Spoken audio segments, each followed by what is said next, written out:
barang ini masuk dari Johor, dari Pinang. Ini jaringan yang bisa melibatkan dari mulai Aceh, Medan, Riau, sampai ke Palembang. Mengarah ke Palembang dengan iming-iming 100 gram 50 juta.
Buka. Di dalam ada apa sih? Apa di dalam? Udah buka. Udah takut. Buka aja, buka. Kenapa takut? Buka. Oh, apa itu? Apa itu? Buka. Buka. Kau. Buka cepat. Di sini. Coba kamu berdua buka. Buka. Apa itu? Satu itu ambil. Ambil. Coba, apa itu?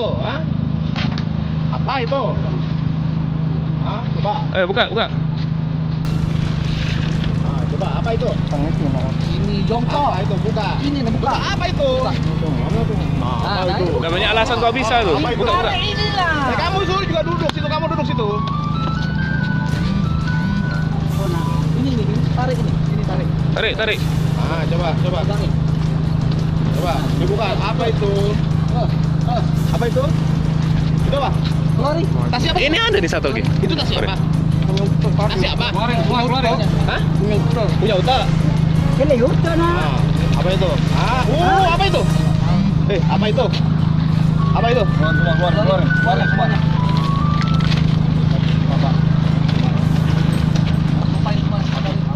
Hapus. Ketiga lelaki ini tak berkutik saat polisi menemukan paket sabu yang dikemas dalam belasan bungkus teh. Beratnya mencapai 15 kg. Dan paketan kristal haram ini dikirim dari negeri jiran Malaysia.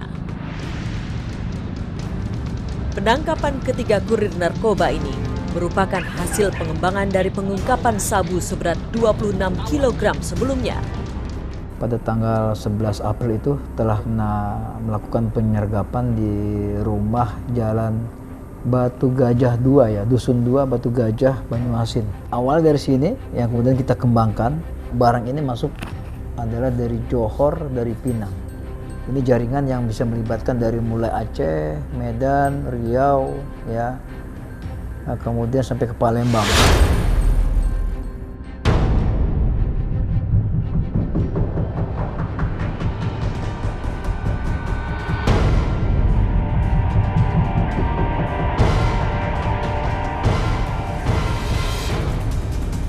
Polisi pun kemudian mengembangkan kasus penyelundupan sabu ini. Kali ini pengejaran dilakukan di perairan Laut Aceh. Sebuah kapal nelayan yang diduga membawa paket sabu terus dibuntuti. Menurut informasi, kapal nelayan ini berasal dari Penang, Malaysia.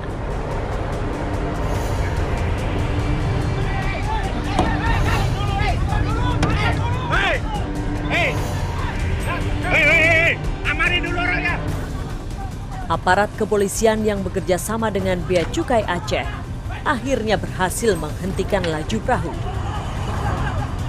Sadarin dulu, sadarin dulu, Sadarin dulu. Tahan.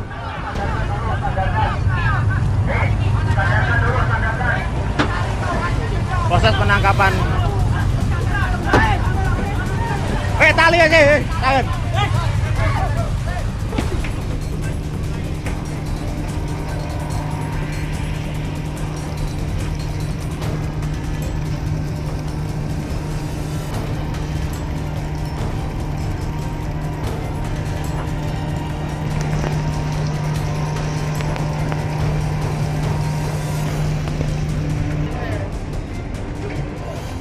Setelah dilakukan penggeledahan, ditemukan puluhan paket sabu seberat 30 kg.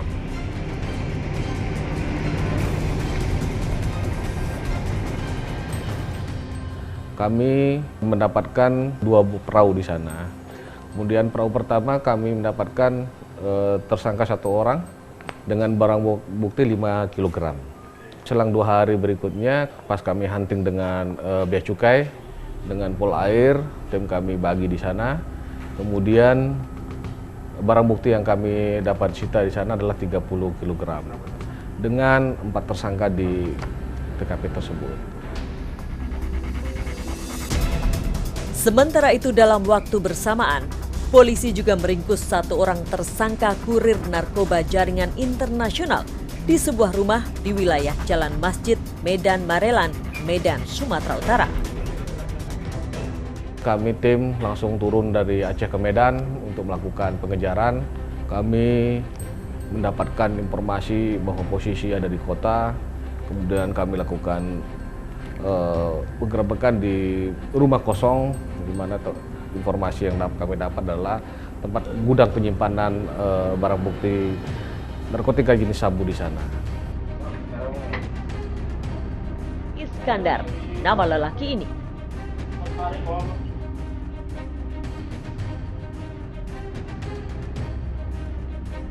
Kok masuk badan? Saat dilakukan penggeledahan, polisi menemukan barang bukti sabu yang disimpan di dalam 2 buah tas. 1 tas berisi 25 kg sabu. 1 tas lainnya berisi 26 kg sabu. Kamu buka, ya? Kamu buka rekening. Ada intinya nggak? Kamu buka. Apa ini? Apa ini? Oke, bukan itu lagi.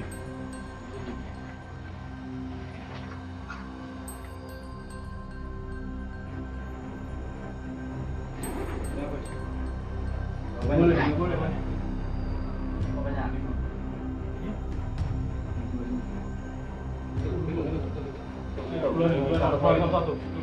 Hitung.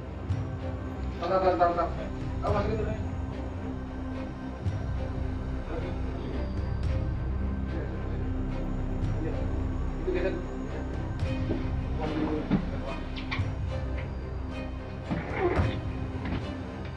Dari penggerebekan itu kami dapatkan 51 kg narkotika jenis sabu.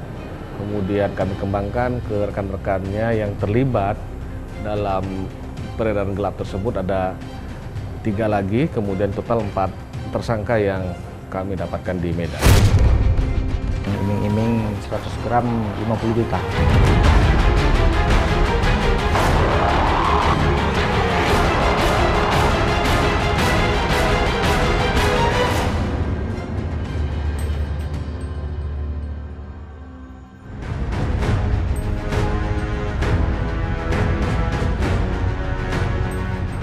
Dalam proses penangkapan di 4 wilayah, masing-masing Aceh, Medan, Riau, dan Palembang, polisi menetapkan 14 tersangka dengan barang bukti 137 kg narkotika jenis sabu. Para tersangka ternyata memiliki peran masing-masing. Dari 14 tersangka, 1 orang pemilik selaku pengendali, yang tadi HR, yang dari Riau. Sisanya adalah 8 ABK, karena ada 2-3 kapal, sisanya kurir. Jadi total semua selama 2 minggu, ya, Satgas NSI, ya, berhasil menyita barang bukti sebanyak 137 kilo. Tim menyingkap tabir sempat menemui beberapa tersangka anggota sindikat narkoba jaringan internasional ini. Adalah Hendra. Kepada kami, lelaki berusia 34 tahun ini mengakui semua perbuatannya. Hendra menceritakan bagaimana awal mula ia bisa masuk dalam jaringan ini. Saya ditelepon oleh pemilik barang, terus diajakin kerja. Kemudian saya ikutin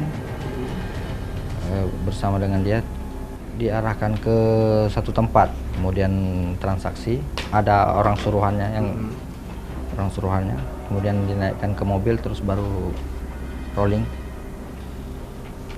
mengarah ke Palembang dengan iming-iming 100 gram 50 juta. Hendra mengaku dirinya tak tahu sama sekali kemana barang-barang haram itu disebar oleh si pemilik barang. Yang jelasnya kita diarahkan ke Palembang, udah pemiliknya kan ada di situ, kita nemenin, cuma nemenin. Mau kemana percaya kita nggak tahu. Tugas mengawal distribusi sabu telah selesai. Hendra pun mendapat upah. Dan Hendra menjual kembali sabu yang diberikan oleh si pemilik kepada Amin, sepupunya. Saya menawarkan kepada dia barang 1 on yang tadinya upah untuk saya tadi itu, yang mengantar 10 kilo, saya jual ke dia. Sementara itu tersangka Amin tak menampik ketika ditanya tentang asal-usul ia mendapatkan sabu. Kebetulan saya minta carikan barang sama si Hendra. Itu on. Ya udah, kata Hendra, ntar aku hubungi kalau sudah ada kan. Dia dapat, dia hubungi, ini ada barang 1 on. Oke lah, bilang, aku ambil. Oleh Amin, kristal-kristal haram itu kembali dijualnya kepada pedagang eceran. Barang yang aku dapat dari Hendra dapat keuntungan 10 juta. Terus aku bagi 1 orang. Kalau untuk dipasarkan kemana orang yang aku bagi nggak tahu, Pak. Nah, tapi pasarkan yang itu tertuju untuk kawan aku sendiri di Palembang. Untuk membongkar jaringan narkotika ini memang cukup sulit. Pasalnya, meski mereka bekerja untuk bandar yang sama, namun di lapangan antar kurir yang mendistribusikan barang tidak saling mengenal. Mereka satu jaringan, jadi yang tingkat bawah, tingkat agen tidak mengenal bandar. Jadi mereka tidak tahu bahwa mereka satu jaringan. Dari investigasi penyelidikan yang dilakukan tim sidik kami dan interogasi lapangan kami lakukan awal, bahwa keberadaan mereka dan komunikasi mereka betul adanya, bahwa dia dikendalikan oleh 1 orang tersebut. Inisial is.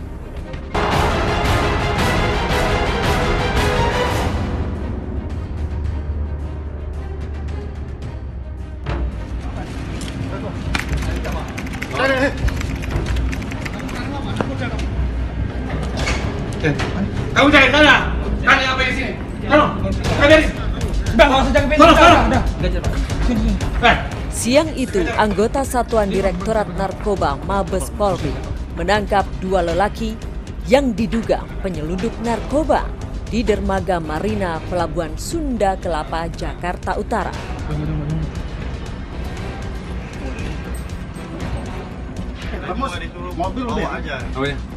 Tak jauh dari lokasi ini, para pelaku lain turut dibekuk di sebuah kapal pesiar berbendera Malaysia.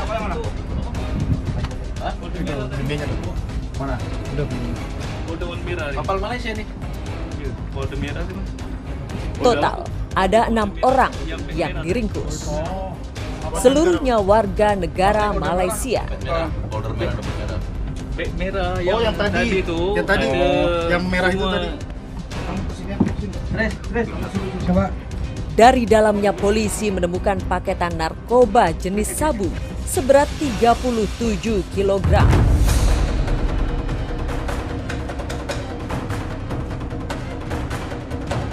Dari hasil penyidikan, para penyelundup narkoba ini masuk secara legal melalui perairan Indonesia.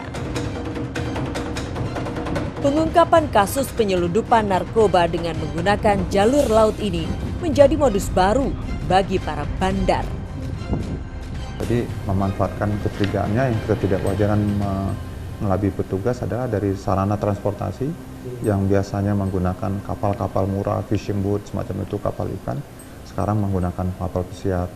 Yang dulu kebiasaannya adalah ship to ship, tengah laut, dari mothership kepada daughter ship tadi, masuk melalui pelabuhan yang tikus atau pelabuhan rakyat. Nah, ini masuk pelabuhan resmi. Jadi ada dokumen sana yang harus dilaporkan sama mereka.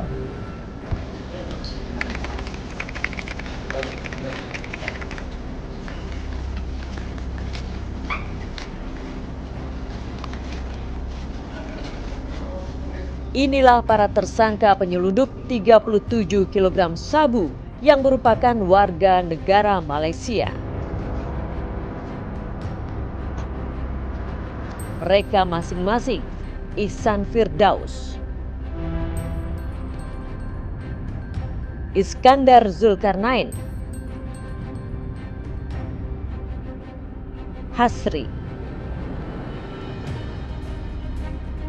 Sahron Nizam,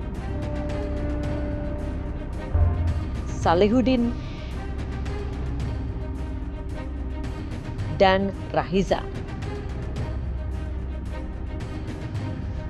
Mereka kini jadi pesakitan.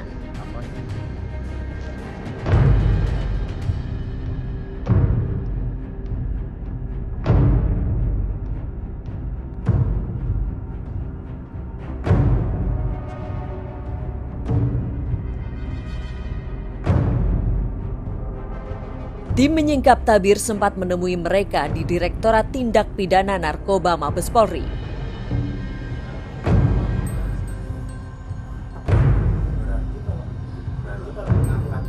Kepada kami, Hasri, salah satu pengendali jaringan, mengakui segala perbuatannya. Ia menceritakan peran dirinya dalam jaringan ini. Saya diperintahkan seseorang di Malaysia suruh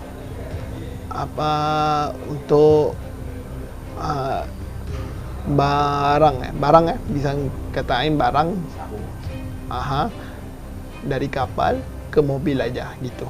Perintahnya disuruh diletak dalam mobil, itu aja, langsung saya pulang dah. Mau dikasih berapa? Uang sekitar RM20.000 gitu, Pak.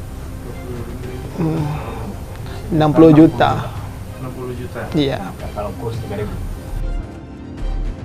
Berbeda dengan Hasri, salah satu tersangka lain, yaitu Ihsan Firdaus, berperan membawa paket sabu dari Malaysia ke Indonesia melalui jalur laut. Saya dikenal ya teman, tapi dia nggak terus beritahu kayak gini mula-mulanya. Awalnya gimana coba ceritanya? Mula dia kata dia tengok saya macam boleh kerja, dia kata mau tak kerja macam gini. Saya kata mula-mula nggak mau juga, kan takut. Tapi akhirnya saya terpaksa. Ya udah, jalanannya aja. Tugasmu apa di sini? Saya cuma mengawasi barang ini sampai ke Indonesia aja, Bang. Ikut dalam kapal? Ikut dalam kapal. Yang rekrut kamu siapa? Rekrut ada seseorang dari Malaysia. Sebelum membawa sabu ke Indonesia, para penyelundup ini lebih dulu bertemu di Malaysia. Cara ketemunya gimana waktu itu bisa dikatakan? Cuma diajak rapat, ada perjumpaan sebentar, satu kali. Di mana? Di Malaysia, perjumpaan, kemudian udah kita terus berpencar. Hinggalah hari kerja itu aja, kemudian kita berjumpa kembali. Sebagai negara kepulauan, Indonesia memang masih sangat rentan disusupi oleh bandar-bandar narkoba. Terbukti, masih maraknya penyelundupan narkoba yang berhasil diungkap melalui jalur laut. Kapal Malaysia ni. Folder merah tu. Folder apa? Folder merah. Yang pek merah tadi. Folder merah. Warga negara apa? Hah? Maksudnya kode merah? Dompet merah. Folder merah, dompet merah. Buka cepat. Di sini. Coba kamu berdua buka. Coba. Buka. Apa itu? Apa itu? Mau. Satu itu ambil. Ambil. Coba apa itu? Hah? Apa ini? Apa ini? Hah? Oke, buka ini.